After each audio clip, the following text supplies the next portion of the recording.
ಬೀದರ್ ಜಿಲ್ಲೆಯ ನಾಗೂರ ಗ್ರಾಮ ಪಂಚಾಯತ್ ವ್ಯಾಪ್ತಿಯಲ್ಲಿ ಬರುವ ಯಾಕತ್ಪುರ ಗ್ರಾಮದಲ್ಲಿ ಭಾಗ್ಯವಂತಿ ದೇವಿಯ 13ನೇ ವರ್ಷದ ಜಾತ್ರಾ ಮಹೋತ್ಸವ ಬಹಳ ಶ್ರದ್ಧೆ ಭಕ್ತಿಯಿಂದ ಆಚರಣೆ ಮಾಡಲಾಯಿತು. ಭಾಗ್ಯವಂತಿ ದೇವಿಯು ಪೊಲೀಸ್ ಪಾಟೀಲ್ ಅವರ ನಿವಾಸದ ಆವರಣದಲ್ಲಿರುವ ಬೇವಿನ ಮರದಲ್ಲಿ ಉದ್ಭವವಾಗಿದ್ದು, ಭಾಗ್ಯವಂತಿ ದೇವಿ ಉದ್ಭವಿಸಿದ ದಿನದಂದು ಕಳೆದ 12 ವರ್ಷಗಳಿಂದ ಭಾಗ್ಯವಂತಿ ದೇವಿಯ ಜಾತ್ರಾ ಮಹೋತ್ಸವ ಆಚರಣೆ ಮಾಡಲಾಗ್ತಾ ಇದ್ದು, ಇದು 13ನೇ ವರ್ಷದ ಜಾತ್ರಾ ಮಹೋತ್ಸವವಾಗಿದೆ.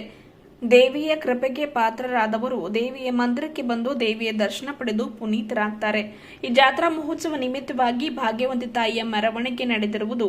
ಕುಂಭ ಕಳಸ ಹೊತ್ತ ಮಹಿಳೆಯರು ಮೆರವಣಿಗೆಯಲ್ಲಿ ಭಾಗವಹಿಸಿದರು. ಮೆರವಣಿಗೆಯಲ್ಲಿ ಕೋಲಾಟ, ಡೊಳ್ಳು ಕುಣಿತ, ಪುರವಂತರ ಕಲಾ ಪ್ರದರ್ಶನ ಜರುಗಿತು. ಜೊತೆಗೆ ಡಿಜೆ ನಾದಕ್ಕೆ ಗ್ರಾಮದ ಯುವಕರು ಕೂಡ ಕುಣಿದು ಕುಪ್ಪಳಿಸಿದರು.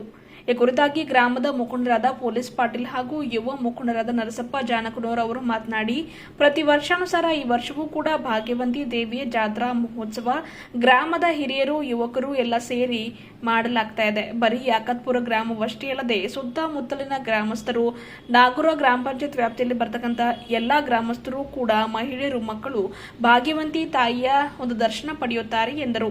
ಭಾಗ್ಯವಂತಿ ತಾಯಿ ಎಲ್ಲರಿಗೂ ಸುಖ, ಶಾಂತಿ, ನೆಮ್ಮದಿ ಪ್ರಾಪ್ತಿಸಲಿ ಎಂದು ಈ ಮೂಲಕ ಮಾತನಾಡಿ ತಿಳಿಸಿದರು.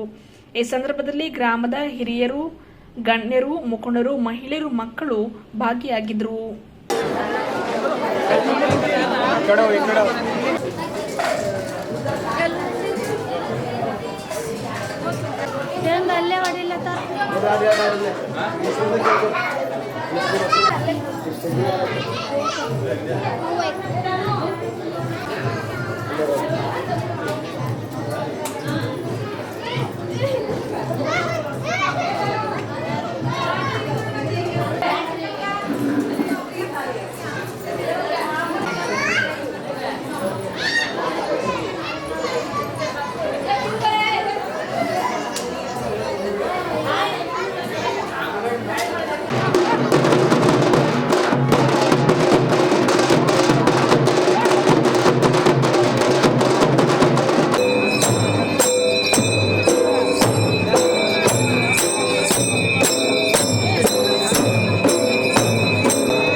ಅನ್ನೋರು ತೆಗೀರಿ.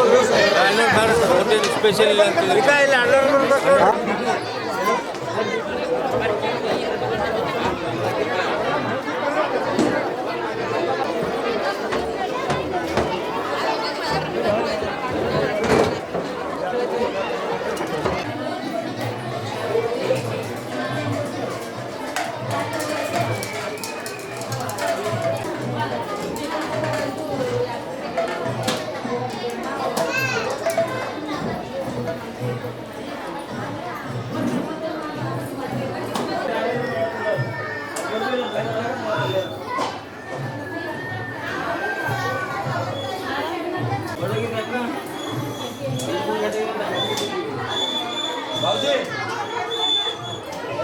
ಯಾಕತ್ಪುರ ಗ್ರಾಮದಲ್ಲಿ 12 ವರ್ಷಗಳ ಹಿಂದುಗಡೆ ಭಾಗ್ಯವಂತಿ ದೇವಿಯ ಬೇವಿನ ಮರದಲ್ಲಿ ಉದ್ಭವಿಸಿದ್ದು, ಗ್ರಾಮಸ್ಥರೆಲ್ಲೂ ಕೂಡಿ ಪ್ರತಿ ವರ್ಷ ಈ ಭಾಗ್ಯವಂತಿಯ ಉದ್ಭವಿಸುವ ದಿನದಂದು ಜಾತ್ರಾ ಮಹೋತ್ಸವವನ್ನು ಆಚರಿಸ್ತೇವೆ. ಸುತ್ತಲಿನ ಗ್ರಾಮಸ್ಥರು ಕೂಡ ಈ ಜಾತ್ರಾ ಕಾರ್ಯಕ್ರಮದಲ್ಲಿ ಭಾಗವಹಿಸಿ ಅತಿ ವಿಜೃಂಭಣೆಯಿಂದ ಪಲ್ಲಕ್ಕಿ ಮೆರವಣಿಗೆ, ಅದೇ ರೀತಿ ಪಂದ್ಯಾವಳಿಗಳು ಹಾಗೂ ದೇವಿಯ ಮೂರ್ತಿಯ ಮೆರವಣಿಗೆಯನ್ನು ಗ್ರಾಮದಲ್ಲಿ ನಡೆಯುತ್ತಿರುತ್ತದೆ. ಸುತ್ತಮುತ್ತಲಿನ ಎಲ್ಲ ತಾಯಿಯಂದಿರು ಜನರು ಬಂದು ಈ ಜಾತ್ರಾ ಮಹೋತ್ಸವದಲ್ಲಿ ಭಾಗವಹಿಸುತ್ತಿರುತ್ತಾರೆ. ನನ್ನ ಹೆಸರು ಚಂದ್ರಶೇಖರ್ ಪೊಲೀಸ್ ಪಾಟೀಲ್, ಯಾಕತ್ಪುರ. ಯಾಕತ್ಪುರ ಗ್ರಾಮದ ಶ್ರೀ ಭಾಗ್ಯವಂತಿ ದೇವಿಯ 13ನೇ ಜಾತ್ರಾ ಮಹೋತ್ಸವ ಕಾರ್ಯಕ್ರಮದಲ್ಲಿ ಅನೇಕ ಮಹಿಳೆಯರು, ಯುವಕರು, ಹಿರಿಯರು ಕೂಡಿ ಪ್ರತಿ ವರ್ಷದಂತೆ ಈ ವರ್ಷವೂ ಕೂಡ ಅತಿ ವಿಜೃಂಭಣೆಯಿಂದ ಡೊಳ್ಳು ಕುಣಿತ, ಶಾಲಾ ವಿದ್ಯಾರ್ಥಿಗಳ ಕೋಲಾಟ ಹಾಗೂ ತಮಟೆಗಳ ವಾದಗಳೊಂದಿಗೆ ಹಾಗೂ ಪುರಾಣ ಎಲ್ಲ ಸಾಂಸ್ಕೃತಿಕ ಕಾರ್ಯಕ್ರಮದೊಂದಿಗೆ ಸಮಸ್ತ ಗ್ರಾಮಸ್ಥರು ಹಾಗೂ ಸುತ್ತಮುತ್ತಲಿನ ಗ್ರಾಮಸ್ಥರು ಕೂಡಿ ಶ್ರೀ ಭಾಗ್ಯವಂತಿ ಜಾತ್ರಾ ಮಹೋತ್ಸವವನ್ನು ಅತಿ ವಿಜೃಂಭಣೆಯಿಂದ ಆಚರಿಸುತ್ತಿದ್ದು, ಈ ತಾಯಿ ಎಲ್ಲರಿಗೂ ಸುಖ, ಶಾಂತಿ, ನೆಮ್ಮದಿ ನೀಡಲೆಂದು ಈ ತಾಯಿ ಹತ್ರನ ಬೇಡುತ್ತಾ ಜಾತ್ರೆಯನ್ನು ಎಲ್ಲರೂ ಕೂಡಿ ಪ್ರತಿ ವರ್ಷ ಯಶಸ್ವಿಗೊಳಿಸ್ತೀವಿ. ಈ ವರ್ಷವೂ ಅದೇ ರೀತಿ ಯಶಸ್ವಿಗೊಳಿಸ್ತೀವಿ. ಸುಮಾರು 2000-3000 ಜನ ಈ ಜಾತ್ರೆಯಲ್ಲಿ ಭಾಗವಹಿಸಿ ತಾಯಿ ಆಶೀರ್ವಾದ ಪಡಿತಾರೆ ಅಂತ ಹೇಳುತ್ತಾ, ನರಸಪ್ಪ, ನಾನು ನಾಗರ ಗ್ರಾಮ ಪಂಚಾಯತ್ ಉಪಾಧ್ಯಕ್ಷರು.